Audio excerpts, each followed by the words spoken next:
and welcome back to Hey Miss Kim. I'm Miss Kim. And oh, do you hear that sound? There's another one. Those sounds make me think of a brand new season. Do you know what season we're in? Springtime! That's right! You can probably tell by the pictures on my shirt. We are in a brand new season of spring. Bees are buzzing, kids are blow dandelion fuzz. Ha! I could sing all day. But I won't tell you everything we're gonna do today because I want you to stay put and find out all the springtime activities that I'm gonna share with you. So grab a comfy seat and let's hop on in. Many things change in the spring. We get to see butterflies fluttering by. We get to smell the sweet scent of pollen swirling through the air. And we see flowers bloom, and there's so many different kinds. For our book today, join me and one of my favorite authors, Lois Ehlert, as we read a book about how flowers grow, and we'll get to name some of these colorful creations as we go along. We love to read! Planting a Rainbow by Lois Ehlert. Every year, Mom and I plant a rainbow. In the fall, we buy some bulbs and plant them in the ground. There's orange tiger lily bulbs, red tulip bulbs, orange tulip bulbs, yellow daffodil bulb, blue hyacinth bulb, a purple crocus corm, and a purple bearded iris rhizome. Wow! We order seeds from catalogs and wait all winter long. Some of the seeds we order are phlox, morning glory, zinnia, aster, cornflowers, marigold, and daisies. For spring to warm the soil and sprout the bulbs. Wow, look at all the changes. Then it's time to go to the garden center to select some seedlings. We've got rose, poppy, delphinium, violet, pansy, fern, and carnation. We sow the seeds and set out the plants in soil. And watch the rainbow grow and grow and grow. We have some red flowers, tulips, carnations, roses, and orange flowers, tulips, zinnia, tiger lily, poppy, and some yellow blooms, daisy, marigold, daffodils. We grow something green, ferns, and some blue flowers, morning glories, delphinium, hyacinth, cornflowers, and some purple flowers too. Crocus, phlox, iris, violets, asters, pansy. All summer long, we pick them and bring them home. And when summer is over, we know we can grow our rainbow again next year. The end. Learning about all those different flowers got me curious. Curious to know what parts are actually a part of a flower. I have a flower here. It's one of my favorite flowers. It's called a lily, which you might have seen in the book. And I want you to join me as we identify the different parts of this flower. Dissecting flowers are really great ways to learn about the different parts, and it's a great way for you to see all of what flowers have on them. So if you want, grab a flower.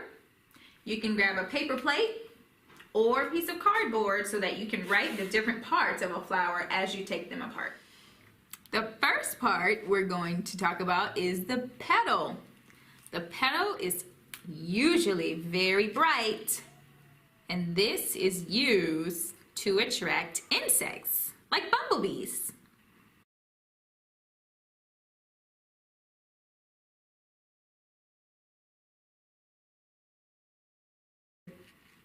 The next part of the flower is the leaf. The leaf uses lots of energy from the sunlight to create oxygen and sugars for the plant to use energy. This is called photosynthesis.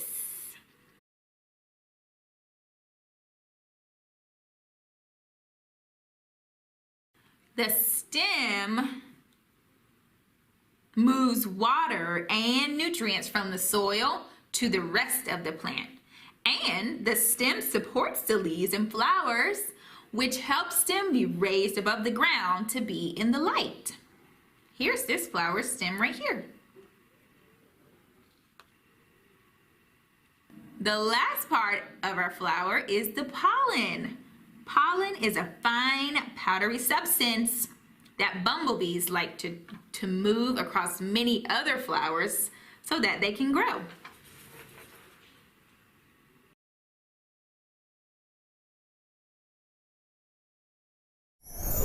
It's time for crafts. Seeing all those colors and different kinds of flowers has me in a drawing mood, and I want you to join me too. So, if you have some paper, something to color with nearby, something that has a circular base, and a marker for you to draw, I want you to follow along to this drawing to create your very own rainbow garden. Let's get started. First, take your circular base and we're gonna draw 3 circles.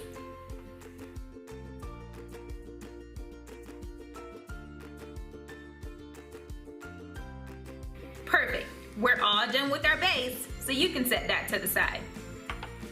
Next, on the inside of your circles, you're gonna draw another circle that looks like this. And you're gonna do that for all 3 of your circles. Now, I want you to remember, this does not have to be perfect. I want you to show your creativity and do the best you can. Kinda looks like a donut circle. For our next step, we are going to add some decoration to the center. Now, this can be anything that you want it to be. It can be lines, it could be initials, dots, whatever you want to create, you're gonna put this on the inside of your second circle.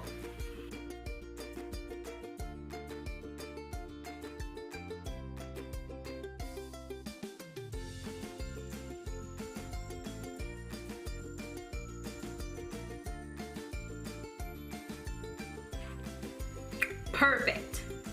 Next, you're gonna make a border around your biggest circle. Now, a border is just something that goes around the outside of something. And this can be whatever you choose for it to be too. Whatever you decide, make sure it goes all the way around your circle.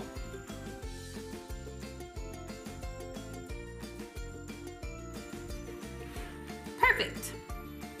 For our next step, what's something that's missing from our flowers? A stem. That's right, a stem. Now, flowers have many different sizes and swirls of stems, so you can create those any way you like. I'm going to do a long stem here, a swirly stem here, and I'll do another long stem on this side. Whatever you choose, just make sure it goes down to the bottom of your paper. One last thing we need to add, and that's the leaves. Once you add your leaves and your stems, you're all done. And now you're ready to create your rainbow garden.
we are still in the month of March, which means that it's still Women's History Month.